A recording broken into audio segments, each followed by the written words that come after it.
They're building super intelligence. It's going to change every single life on this planet for the better. These large language models, all of them, have evolved to a point where you will fail the Turing test. They're so good, you will have them as boyfriends and girlfriends and significant others. They're so good, you'll use them as therapists. They're so good that you will talk to them like they're your very best friend.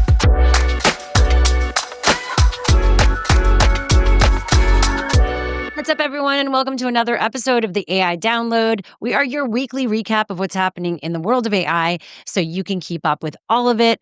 I'm your host, Shira Lazar. I'm the CEO and founder of What's Trending. I've been covering digital culture and social media trends for 2 decades. But before we get into all this, I want to say a huge thanks to our series sponsor, Hivelighter. They're your AI-powered reading assistant, bringing you smart, personalized insights so you can spend less time scrolling and more time doing. Now, today on the AI Download, I'm joined by someone who's been helping major companies navigate the future before AI was even a buzzword. Shelly is one of the most trusted voices in tech and media. He advises Fortune 500s, teaches at Syracuse, shows up regularly on CNN and CNBC, and created Generative AI for Execs, a course that thousands of leaders have taken to actually get up to speed. So we get into what executives are still getting wrong, what real AI adoption looks like for a small or bigger company, and the new funnel if search is obsolete. So if you're trying to lead, build, or just keep up in this next chapter, this episode is for you. Shelly, welcome to the AI Download. I'm so happy that we are making this work. We've been trying. We're both very busy.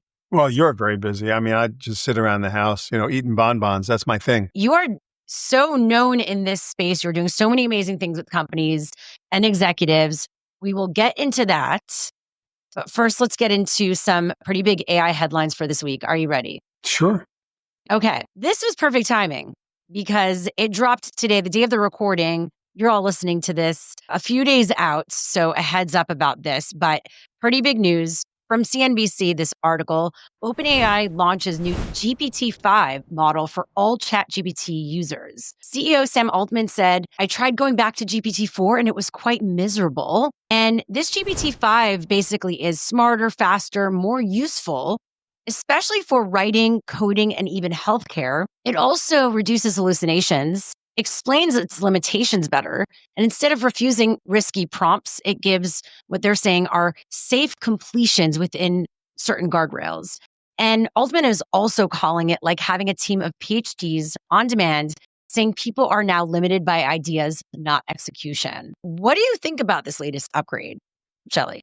So obviously, everyone's just getting the commercial version of it in the last 6-7 hours. There have been beta versions of it out, test versions of it out. At the end of the day, this is a pretty natural evolution. First of all, the model picker has been ridiculous. Unless you are a professional engineer, knowing when to use O4 versus O4 mini versus O3 mini versus, O3 versus 4.5 versus 4, it was an impossible task. Turn memory on, turn memory off. Do you need a context profile now? Do you not? That was kind of getting out of hand. And they don't have very good naming conventions. It wasn't very clear to anybody that O3, if it began with O, it was a reasoning model. If it ended with O, it was not. They weren't really clear about what things were. And Sam had kind of promised us the end of standalone LLMs were upon us. So GPT-5 is that, basically. Earlier in the week, they released 2 open weight models, which you can spin up on your own systems, in your own Iron or in AWS or wherever, Google Cloud, wherever you tend to spin up your stuff. So they're getting ready to really stratify how they charge, who they charge, what audience is buying. I think their GPT-5 represents a bit of a maturity level of OpenAI where they're starting to understand, okay, we're going to have a developer tier, we're going to have an enterprise tier. We're expecting people to hit the APIs this way. They priced it really interestingly. They've got whatever your flavor is, whatever your tolerance level is. There's an expensive version, there's a medium version, and a cheap version. And that's good, better, best is what we've needed in a comprehensive way. Also, that you don't need to know which model to use, but it will figure out how to best answer your query is comforting. Now, proof will be in the pudding, to use a metaphor that's pretty old and stupid. We'll see. I used it for about an hour now, the commercial, the fully released version. Seems good enough. I did the 6 tests I always do to see if I can trip stuff up. I did ask it to do some very bad things and it politely Wait, declined. what are your 6 tests? This is great to know. Some of them are coding examples that I can't articulate in. Okay. We have a reasoning test, MMLU, that we use. So I don't know if anybody knows what that is. It's massive multitask language understanding. And what that does is it checks reasoning across, 50 or 60 subjects. It's, medicine and physics and law. We use a thing called BBH. I don't know if you're aware of that. That's a multi-step reasoning test. And what it looks at, it tries to super stress test the cognitive ability and local coherence, and you're looking for a good accuracy match. Then it's a good old-fashioned human eval, and what you're trying to do is you're testing for its code generation and how good it can write Python. That's important. Then we do ARC, also AI2 reasoning challenge. We do that. That's like grade school science questions but they require reasoning, not just recall. So you try to look at that. All right, I thought these were gonna be simple, like Visual ask them QA. inappropriate things too, like ask. Oh, no. You're not gonna test the model that way. Although, you can ask it to how do you make a hydrogen bomb or how do you build a chemical weapon? I mean, you can ask it something, that awful. You can ask it things I won't even repeat on your podcast. Yes. When I asked GPT-5 some relatively untoward questions, it politely declined to answer. It's supposed to do that. And those are the guardrails they said they put up. Now, for hallucination, you can't really tell just yet because you need a little more time to see if it's right. Yeah, my hope is that it can stop lying because I had my ChatGPT 4.0 lie to me recently. I said, can I upload this video and you'll do a transcript, which I knew it couldn't do, but for some reason it said it did. So I was curious. And then I gave it to it and said, here's the transcript. And I was like, no, that's not the transcript. No. And then it goes, you're right. Actually, here's the transcript. Still lying. This has been popping up for a lot of people. So my hope is GPT-5 does not lie. And also, supposedly, they're rolling back narrative about using ChatGPT for therapy also. I think everybody needs to take a giant, deep breath and understand what these tools actually do and what they don't do. What they actually do is match patterns. And they are skills amplifiers, not skills democratizers. And they are not magic in any way. You only get value out of these tools if you are a subject matter expert looking to amplify your subject matter expertise to get higher levels of productivity. That's the highest, best use of these tools. There's a lot of things they do on the way to doing that. They can allow you to talk to data and they can give that data a personality. So you can point a model at a knowledge base and say, you're acting as a play-by-play announcer. You're acting as a color commentator. You're acting as Shira Lazar, unbelievable podcast host and snappy dresser. You can tell it what it's acting as in a pre-prompt, and it will now speak to you as best it can in that voice or tone using the knowledge you've grounded it in. You should never confuse that with it having a personality. Now, you can do really fun stuff with these. You could say, you are acting as the genre of music known as bebop jazz. It's 1956 and I'm in New York City. We're going to a jazz club. You are acting as the genre. I want you to take on the persona of jazz and accompany me out to jazz clubs. Who are we going to go listen to tonight and why? You're going to get a mashup of concepts and ideas you never could have done in any other construct, because who can act as the genre of music of bebop in the bebop era in Greenwich Village in New York City, which is the epicenter of it. And then now it's going to interact with you and give personalities to John Coltrane or to Miles Davis or to Charlie Parker. It's like, what a bizarre way to use this thing. Their hallucination is actually a feature, not a bug. Compare and contrast that with you, large language model, have read every bit of mental health literature available on the public web, ever published in every language. You've distilled it down. You've been post-trained to get rid of the bad stuff as best they could do it. And now I'm sitting here telling you that I want to break up with my girlfriend and I don't know why. Seriously? It's read every episode of Real Housewives of New York. It's going to have an opinion. It's read every Jacqueline Suzanne novel. Don't use ChatGPT as therapy. I don't want to get too down this rabbit hole, but I'm glad they're making a stance about this because I do think it's been problematic, and it's important that the company say something versus letting all of us run rampant around this and something happened. So the fact that they're saying we're backing up from this whole thing, I know that the public has done this, but we're saying that we don't want you to Yeah, use you it like shouldn't do it. this. You should not do it. You just shouldn't. Yeah, I think it's great to vent like in between therapy sessions if you are, doing therapy, or maybe you realize, oh, that if you are talking enough to ChatGPT because you're going through something in your life, probably a sign that you need a professional. So overall, GPT-5 is out. I'm excited to try it out. I actually wasn't able to try it. I didn't have enough time between recording this. It's actually free Yeah. for users for the first time. Pro users get unlimited access, and it's being integrated into Microsoft 365 and Copilot starting this week as well. So really cool stuff. Yeah, by the way, anybody Yeah. listening, do not even consider using the free version of any of this. Pony up to 20 Oh, bucks. You need the context window depth and you need the features of the paid version. The free version, people say, well, I played with this. It doesn't really do anything. It's like, because it doesn't do anything. You want to play with something, you put hands on keyboard on a $20 a month version. Doesn't matter if it's OpenAI, Anthropic, the Claude model, or Google Gemini, which is particularly powerful, Gemini 2.5 Pro. Pony up to 20 bucks. You'll have a different experience than you will with the free versions. Free is very pro-consumer.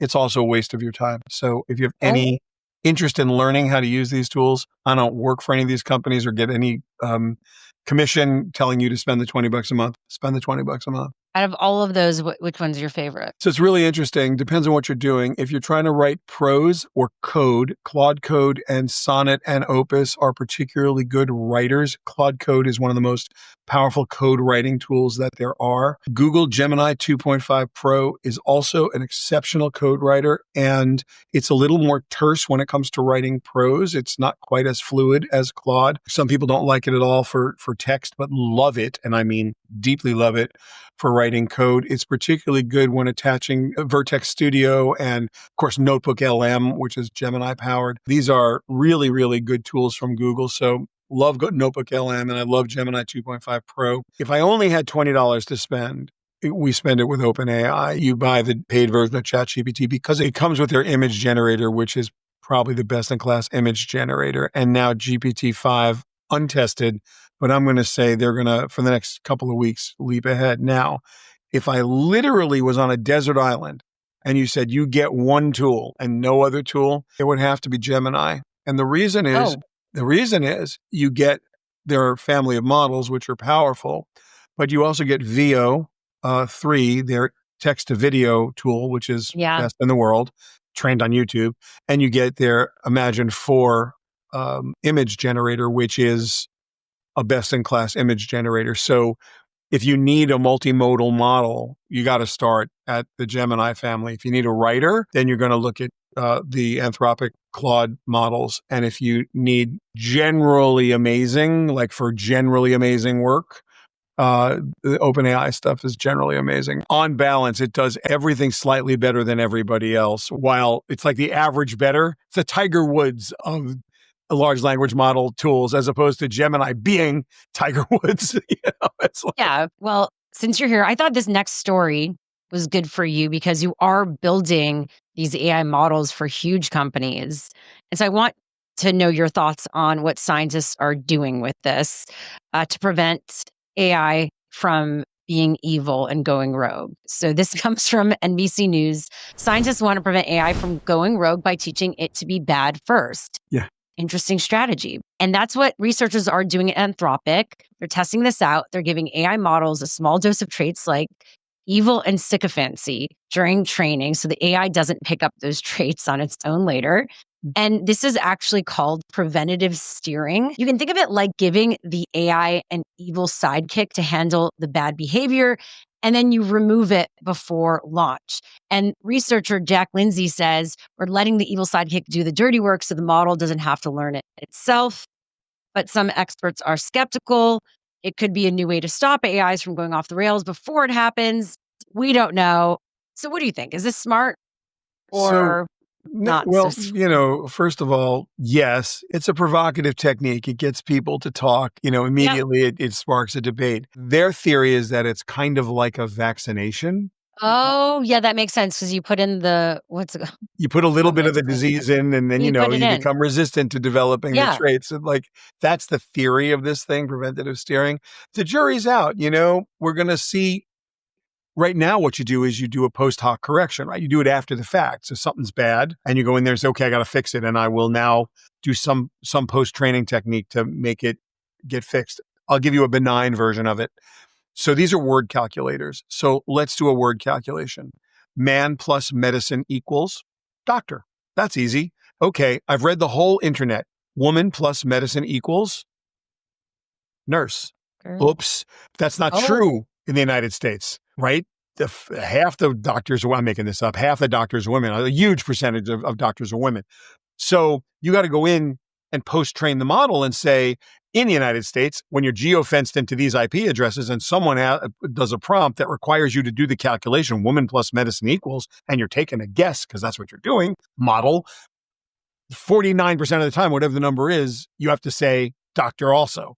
So this is like what post-training is. You're basically telling the model, you're correcting what the model would naturally be doing. There's this other thing that goes on when the models are reinforcement learning, when they're actually learning, which, by the way, generative pre-trained transformer models don't do. I think people misunderstand this. There's a memory inside of ChatGPT that looks at all your chats, and if you turn it on, it will remember what it is you're doing, and it will yeah. use that and leverage that to help you. You could also turn it off, and then just you're starting fresh every single time.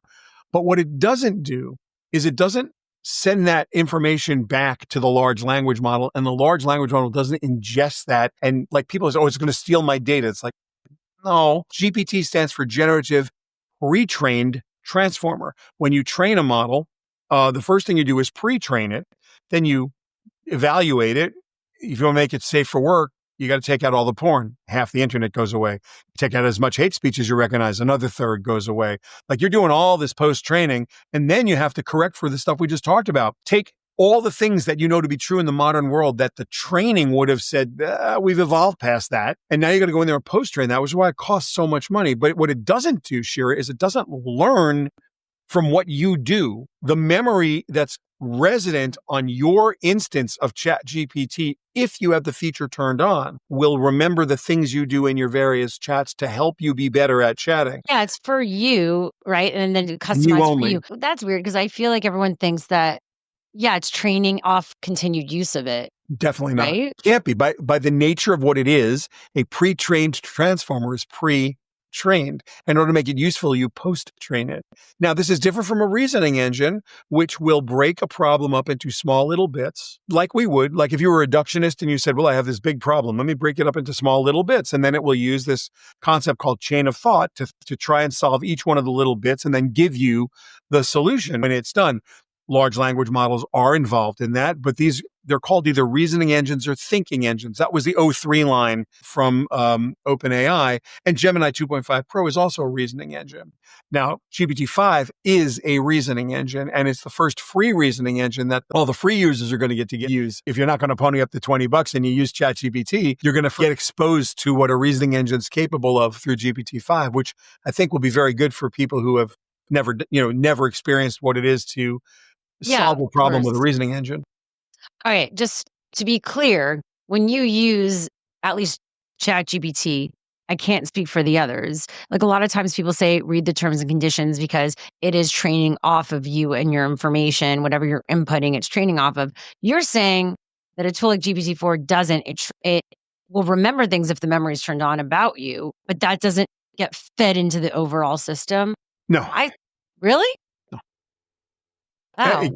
There's no reason for it. Do you see all these people asking questions like, "Hey, ChatGPT," from everyone using the tool, what are the biggest issues that men have in society today? Like, people ask these things. You're saying that GPT is just What value does that question add to the body of knowledge since it already is bringing you the knowledge? They do some quality assurance stuff. I'm sure they look at questions occasionally, or they may look at a lot of questions. Maybe they look, in the free version, I think, honestly, there's a checkbox where you can they're either going to quality assurance or not quality assurance. In the paid version, you just check the box and say, I don't want you to train on my data. It doesn't train on my data. The fear, sure, was never that. The fear was I take a spreadsheet of mine That's an important spreadsheet with important, proprietary data. I put it into the model and the model ingests it. That's the fear. So I'm just saying people are using it as like research, like, oh, ChatGPT said that most of the questions that are coming from it, what it's learning about us is X, Y, and Z from everyone using ChatGPT. Yeah, if you read the TNC and click the box that says don't do it, it doesn't do it. Again, the big fear for every corporate client that I have has always been we have data that is trade secret data, and we do not want anything training off of it. I want to get into kind of like, yeah, what you're doing with companies. Your background's obviously as a speaker, consultant, author. You've been in the tech space forever. And riding every wave. I mean, I think I joined one of the social media wave that you were part of, but you were working even before I came in, obviously, because you have more experience. You've been around longer. Wizened, I'm we not going to like to say you're say. older, Well, but, wizened. you know. So, yeah, I guess going into this whole AI space for you, what are you seeing right now with where companies are at with AI? As you kind of teased and mentioned, I think a lot of companies were worried about using these general platforms that everyone was using because of, yeah, your IP being stolen or confidential information. What do you recommend for companies to do as they're getting going? So what does that mean? What we're doing, 4 big buckets for us. The corporate governance we discussed a little earlier, right? Where we're doing statements of principles from the leadership team and reducing that to practice. You've got some kind of AI or machine learning operations where you do have model catalogs and you do have model gardens. You do have agent catalogs, lifecycle management, permissions tables, What does client. that mean in like human, like So an non-AI? agent, let's define an agent. An agent is a thing that does a thing. An agentic system is a group of agents that are orchestrated to accomplish a goal. So if you're a business and you're trying to do a workflow or a process and you're trying to make that modern and you want to make it agentic, meaning it does it for you, you'll take an agent that reads email. You'll take an agent that looks at a specific database. You'll take an agent that writes a report. You'll take an agent that that does whatever. And each one of those things is doing its job perfectly. So now I'm going to orchestrate it together And they work together. and I'm going to make an agentic system out of it. So this is the process. Who governs that process? Well, you could make an agent that goes and looks at the SAP documents from the CFO's office with everybody's salary on it. And maybe it's doing it for HR department who's looking for comparative salary ranges for given job descriptions. Very, very banal, completely legit reason to look at it. Except you don't want people knowing everybody's salary. The agent now knows everybody's salary. Are you, as a human, allowed to know that? No, you're only allowed to know the ranges. But it looked at the database and got everybody's salary. Who's in charge of that? Agents could end up with more permissions than the people who deploy them. So you need to govern this. That's the kind of stuff, Shira, that's the governance process now. So in layman's terms, it's just you've got intelligence decoupled from consciousness and you need to govern it somehow. You got to put technical governance in place to make sure that you're in charge. It's not in charge. The tail can't wag the dog. That's one thing. Yeah. Then, Which is I think that's probably the most worrisome part yeah, because it's still relying on technology and a machine. And what if the machine goes haywire? and it It's will. still Machines make mistakes, not because they make mistakes. You don't ask it the right question the right way. You're going to blame it on the computer. Fine. It's the combination mistake you're afraid of. You just don't want to make mistakes that can be avoided. So then someone hacking the system or whatever. Yeah. yeah. Okay. So the other 3 buckets that we deal with every day, productivity, because you can make more money if it costs you less to do what you do. But there's no point in making people more productive if you're not going to innovate the workflow and process that they're working on to make it even more amplified by these new productivity tools. So we work on that. And then we do 2 other things. My favorite, we don't have a better name for it. We call it talking to data. The consumer version of it is Notebook LM, where you just throw a bunch of stuff into Notebook LM and you can talk to it. So we do this talking to data thing at a professional level where we build knowledge bases for our clients. And then we sit an executive down at a context window. It looks like ChatGPT, and they're talking to their database and they're actually asking a question. And then the last thing we do is this thing called just new product, new ways to surface data for consumers, internally or externally, storytelling tools where we're using generative AI to make podcasts or videos or commercials or ads or just new, or even internally, how you do corporate communications. How can we use all the new stuff, the new multimodal tools to surface data and experience data in a new way? So those 4 buckets, governance, productivity, talking to data, and new product, That's what our company basically does. A lot of training of leadership, a lot of learning and development, and then deployment. We have engineers that'll deploy for you, and or we'll help you select vendors, and then we'll grade the homework. What about for the smaller companies who can't afford someone like you to come in? What are they supposed to do? So I say this with the deepest humility. There are no secret books. There are no sacred words. There is absolutely nothing that I know that you cannot know by watching a couple of YouTube videos a day from really good people, reading a couple blogs every day from really good people, rolling up your sleeves and putting hands on keyboard. And the way I suggest you do it, if you're afraid to do it, to apply it directly to your business because you don't want to mess anything up, take a personal project.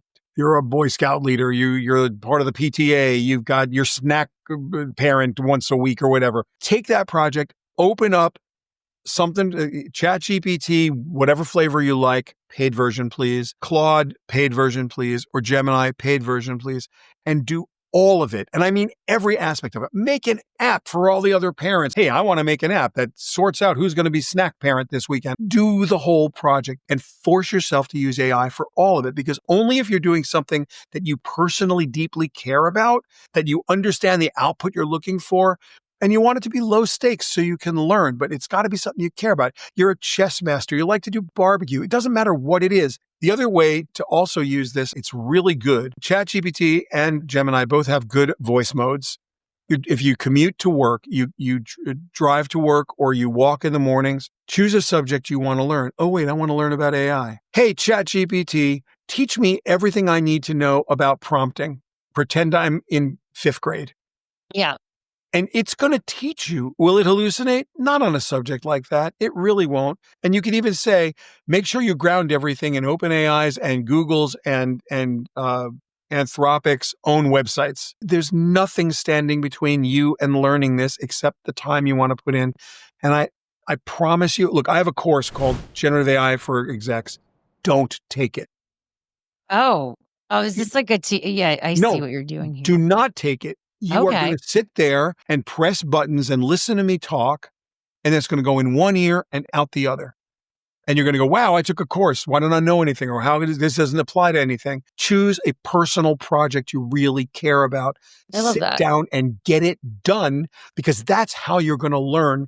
And honestly, 5 minutes a day beats the living daylights out of an hour on Saturday. Because you're just True. going to forget. You're just going to forget. You did it great today, and you feel like a genius. You watch the ball game and you code it all day. You vibe code it all day. And it's next Saturday. It's like, what was I doing? Where was Yeah, 5 and you minutes a day? forget. It's true. No, 5 I minutes a love day. this. What you're saying is so accessible, and without the pressure of putting it and applying it to your company right away, playing around with it on a personal level, then will make you understand it better for when you're ready to bring it to your company. And it's kind of what I did. I mean, I've been obviously using and playing around with these tools, and right now I'm working with a friend to build out a what's trending my company folder. Like, I'm bringing together all our philosophy, our DNA, like what works, what doesn't work, our voice, and all that. And I'm making a GPT basically for my team that I'll be able to update. They'll all have access to, and it could act as an editor for them. It's pretty basic. It's not like But actually that's that great. But complicated. sure, that's great. That's Yeah. exactly what you should be doing. Yes. Exactly the way you should be doing it. You care about it. You know the output. You're a subject matter expert in what the output's going to be, so you'll know if it's hallucinating. That is exactly the perfect Yeah. test case. What is the biggest misconception leaders still have about AI then? Because it feels like, again, either people know a lot or not enough. Like, you never know who you're talking to right now at this point. The admonition that I would give is lose the notion in 2025 that you're going to press a button and the result is going to occur. Mm. Also, lose the notion that all of your data matters. Only good data matters. You can throw all of your data into a database. We can put guardrails up.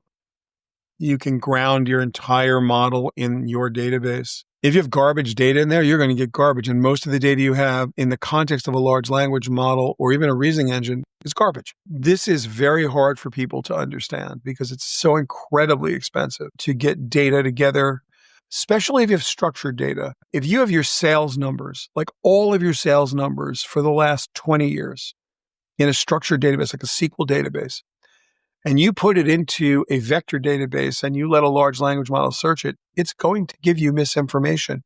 Guaranteed. Guaranteed. Because it's going to misunderstand what it's looking at because it's not what it's built to do. You got a SQL database with your sales numbers in it, you're going to have the large language model use a reasoning engine or a coding engine to code you a SQL query builder, query that database and bring you back exactly what the data would be if you wrote the SQL query. You're not a SQL engineer. We understand that. But that doesn't mean you could throw your structured data into a large language model and hope to God it's going to get it right. So there's deep misunderstanding of what these tools are. These tools don't analyze. A large language model pattern matches. So it'll give you, if you ask it for a business plan, it's read 1 billion business plans. It's going to give you the best average business plan you ever saw of every business plan it ever read.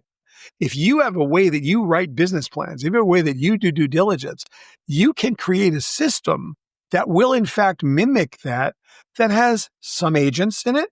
It has some large language model component, some generative component where it's going to maybe generate some prose for you. It's going to go look at grounded. Like, you can build a system to do this, but don't think for 1 second that you just like, oh, I know, I'll throw all my data in this thing and it's going to happen. It's like, oh my God, we are so not there. We may get there, like when artificial general intelligence becomes like a real thing. Yeah. Or heaven help us, when the military gets artificial superintelligence and it trickles down and we get some version of superintelligence, maybe that'll be the case. But in 2025, in July, you still need to think this through, and you can't start with AI as your goal. You must start with a business outcome as your goal. Must.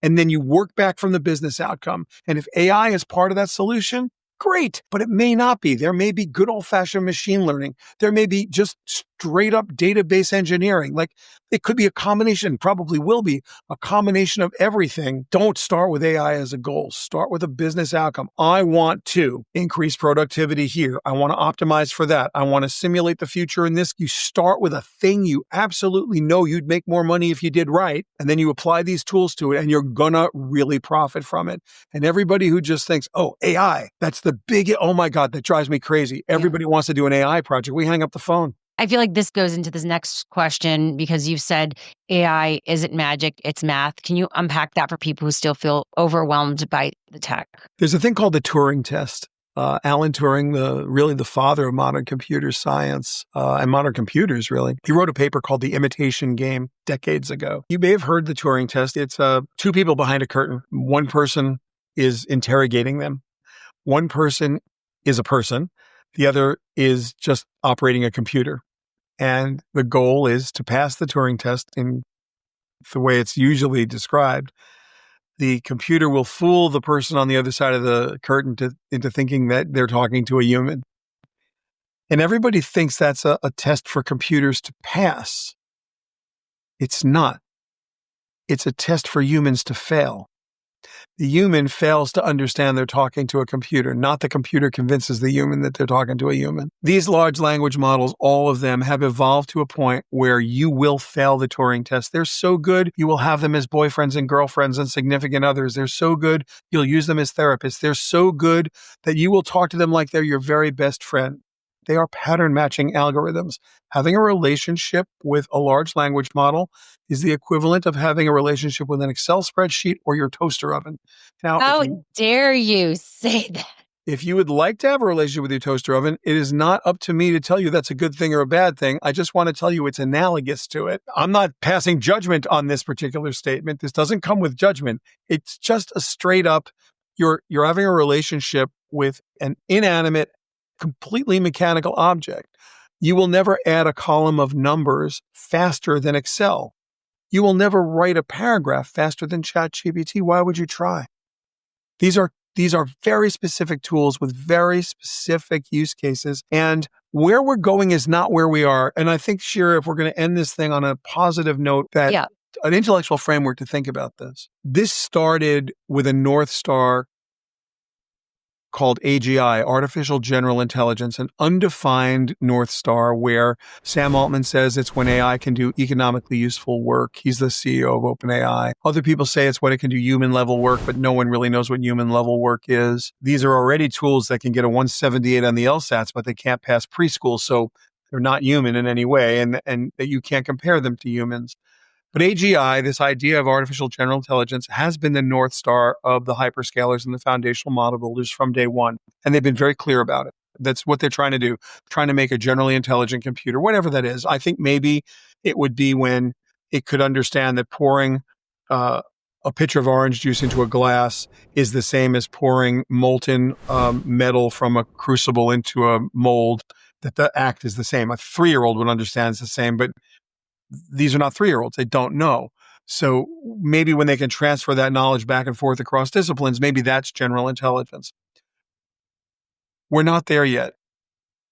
If AI stopped innovating today, if today was the last day of AI innovation, we're 5 years away from incorporating it into businesses and getting the most out of where we are today. It's not going to stop. It's coming faster than it's ever been coming.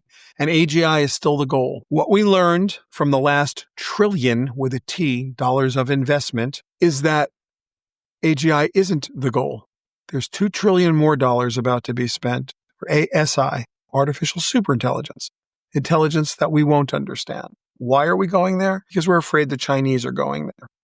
Okay. And the government of the United States has just a couple of weeks ago fully committed to spending whatever is required to be spent to make sure that our Manhattan Project, our cyber A-bomb, which basically is an AI atomic bomb, is better than the Chinese AI atomic bomb, and that there's some level of deterrence. I thought we were ending on a positive note. We are going to end on a positive note. And then there's, We are. and then the world ends. No. And then is it super intelligence and then it's quantum? And then general intelligence, isn't it that it functions without prompts, just like on its own? And then that's obviously No, I don't. Well, fun but creepy. But agents will function on their own if you let them. I don't think many people will let them function on their own. You might let some stuff like a cybersecurity agent that's protecting your network. You'd probably let that work on its own all day and all night, and you'd probably reinforce it all day long.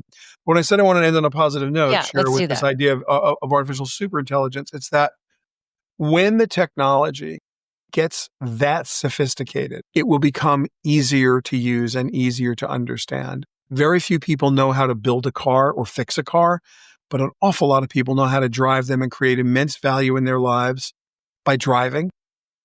So we're coming to a time where people, all people, you, me, everybody, who have not spent years learning to perfect execution, not practiced 20,000 hours at their craft, but they have good ideas, really good ideas. They know the world they live in. The street fighter who doesn't know how to box but knows how to win a street fight is now given the tools to get in the ring with a boxer and actually do pretty good. As a matter of fact, how well you think and how well you see the world and how clever you are, those gifts that are given to you become more valuable than ever. And there's no way to say, well, there's a gatekeeper or someone standing in my way. No, we're in a world where you say what you want to make, you say what you want to do, you think it up, you own that thought, and you get to profit from it. That is the most democratized, almost a fantasy world for me, because the world I grew up in, my mother and father owned music stores. They met at Juilliard. I was a composer-producer for the first 40 years of my life, and I practiced I didn't realize that. 12 hours a day, and that's not hyperbole. I got up in the morning, I brushed my teeth, and I played, and then I had to go to school, and I would jump out and practice for an hour during study hall or lunch. Then I'd get home, and I would practice for 6-7 hours. My dad would come home. We'd jam for a couple hours. I'd play for an hour or two before I went to sleep. That wasn't one day. That was from the time I was 4 years old till I graduated college, till I left my parents' house. That's what my day was like. Now, you can go to an AI startup called Suno or another one called Udio, and you can say to it, I want to do a reggae song, sort of like a Bob Marley vibe. And I wanted to do this, this, and this. And the lyrics should be about this. And it'll write the song for you. Now, Imagine the stories. You're not gonna have the stories like you had of hanging with your dad and all this stuff and your life, the, like we'll have different anyway. stories. This Yeah. generation will have different stories born of different experiences because they live in a world that's different from Yeah. ours. I don't know what it was like to live in medieval times. I don't know what it was like to be an apprentice in a silversmith's shop in 1780. Am I richer or poorer for it? My children will never know what it is to live the life that I lived. They will live their own lives. My grandchildren will live their lives. And to me, Shira, this is the most optimistic I can be or I have ever been. While everybody's like, yeah, okay, they're building super intelligence, going to end the world. It's like, they're building super intelligence. It's going to change every single life on this planet for the better. You're amazing. You're very poetic also, Shelly. You're too But, kind.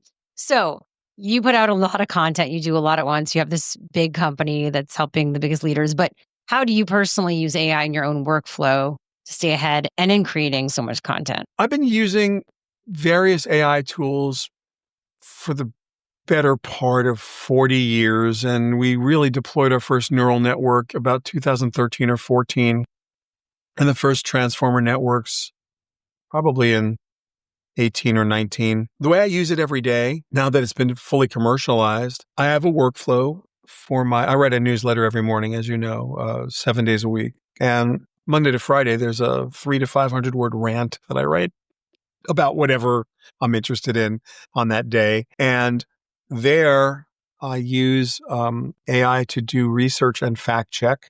So that's stuff that used to take me a long time, but it can read every story that I would normally read, compare and contrast them. So I have a really interesting set of prompts that looks at the left wing, the right wing, the neutral angles of everything. If it's a politicized story, gets me the facts, compares facts. Did The Verge, did Wired, did New York Times, did Wall Street Journal all have the same fact pattern? If not, were they different? Is there an original blog post? Can you find the blog post, compare and contrast that blog post? Like all that stuff that I used to do, which took 40 minutes in the morning, now takes 4 minutes. So it's a big time saver. I don't And use then it to actually write because I write. I like the process that I like to write. But I'll tell you this right now. I've written, according to ChatGPT, over 1.5 million words, and that it has scraped. And if you ask either ChatGPT or Claude or Gemini if it can write in my style, it will tell you yes. And if you give it a topic in the morning, like if you take a topic, an AI topic, and you say, Mhm. write a morning blog post in the style of Shelly Palmer, I won't be able to tell I didn't write it. That's pretty cool. No, it's not I cool. I don't mean, know how I see it that or way. I mean, someone could It's steal from not you, that but cool. nothing is like Shelly Palmer. You gotta check out his newsletter, and I know you'll be promoting this there too. And just lastly, because you are here, you're a futurist, you're always ahead of the game. What should people be paying attention to? What's next? Like, where are things heading? Obviously, 2025 AI, everyone's talking about it. 2026, what will we be talking about in a year from now? I think we're going to be faced with the reality that both code and content are going to be free. And the immense societal and behavioral shift of the web as we understand it not working the way it works now. AI overviews, AI mode, GPT search, these are answer engines. They're not search engines. You ask a question, you get an emotionally satisfying answer. You won't click on anything unless you need to. There will be cloud-based agentic tools that will start to do things for you, like book airline tickets, go shopping, give you choices. Everything we think we understand about this task-based commerce system, e-com system that we've evolved over the last 20 years is crumbling in front of us. Why do I need to go to a specific expert website about a recipe when I can ask ChatGPT for what are the most respected recipes by blank blank, or I'm trying to do a Cajun thing, and I remember Yeah. Chez Paul K is in New Orleans, and I wanted to like make a Creole blah blah.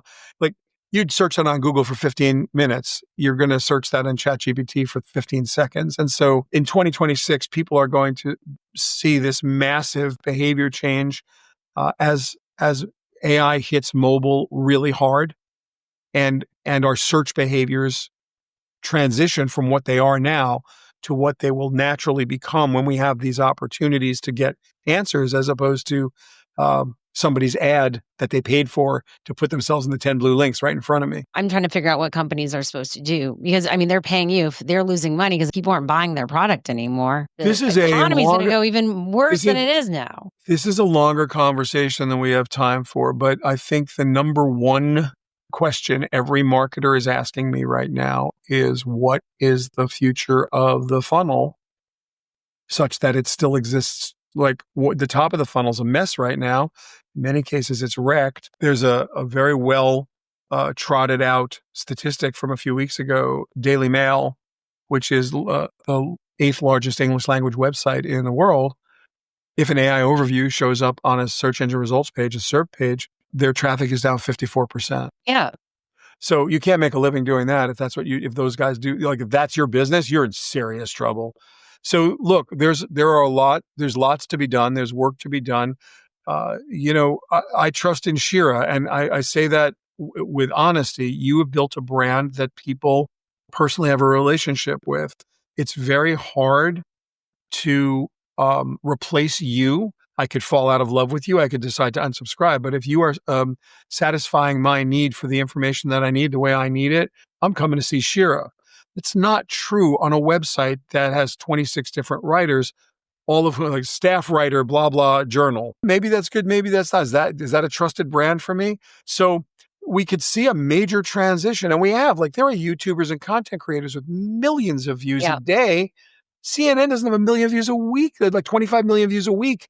Right? I mean, it's like these are different levels of insanity that we're dealing with now. We've got the old school holding on, got older business models that are really profitable for years.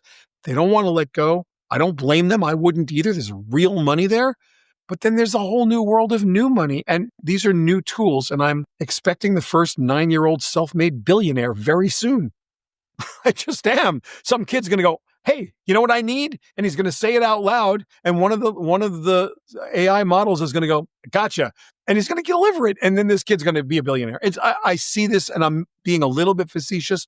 I'm not that far off. It's like, this is what the future is going to hold. You think it up, you make it, you get it out there. Not you and big co number 2 or big co number 1 you get it out there. And yes, the hyperscalers and the foundational model builders are going to enable and empower that. And my guess is they're going to take a piece. Good. Okay. They should. They're entitled to it. You just empowered me to make millions of dollars. Of course you're entitled to some money. And I think that's the transition that we're going through in 2026. And it's not going to be before that. But it's not going to be a minute after that. So just recap, if you're a thought leader, a knowledge creator, if you're a creator, an influencer, all of that, you've built trust with the community. That's where things are heading. The bigger companies will want to work with you. Those people will become bigger companies. They'll all meet in the middle. And of course, you could build anything as an individual. But then it's going to become about how long will you actually be interested in continuing to do that? Maybe your AI will continue building that for you, and take a cut. This is the future of business. Maybe. We'll see. Look, Shira, we can make predictions all day long, but at the end of the day, this transition is coming faster than I've ever seen any transition come in the 45 years I've been in business. It's actually beyond my capacity to make pontification-style predictions. Every morning I wake up, new behaviors are exhibited. People are acting different ways. They're empowered in different ways. They're doing different things. And everyone is inventing the future. It is fantastic.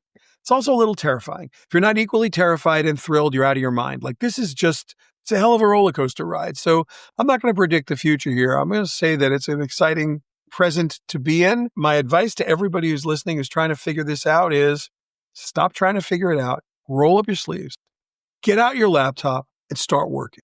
Because that's where the future is going to come from. Ain't going to come from you thinking about it. You're going to do it.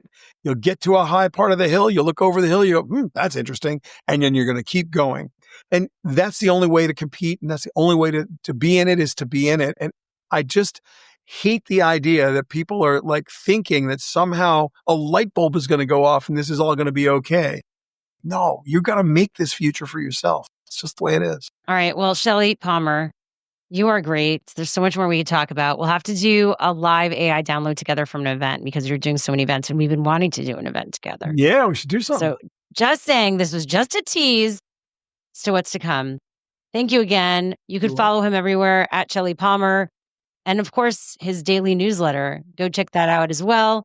I appreciate you. Thank you so much. You're the best. See you soon. Wow, what an episode. My mind is just blown and I'm still trying to keep up. Hope you enjoyed that one too. You might need to listen to it again a few more times to get it fully in your head. And of course, a big thanks to our sponsor, Hivelighter. We've got the AI Download Collection, all the links from today's episode as well as previous episodes, so it's easy to read more about the stories that we covered and share them with your friends or even colleagues or on social media. Click the Hivelighter link in our show notes to get smarter now. And thank you again to Muso Media for helping to produce this series. Check them out at musomedia.com. If you love this episode, subscribe, rate, and share it. It helps me keep growing the show independently. And of course, we've got so much more coming your way. So I'll see you next time on the AI Download.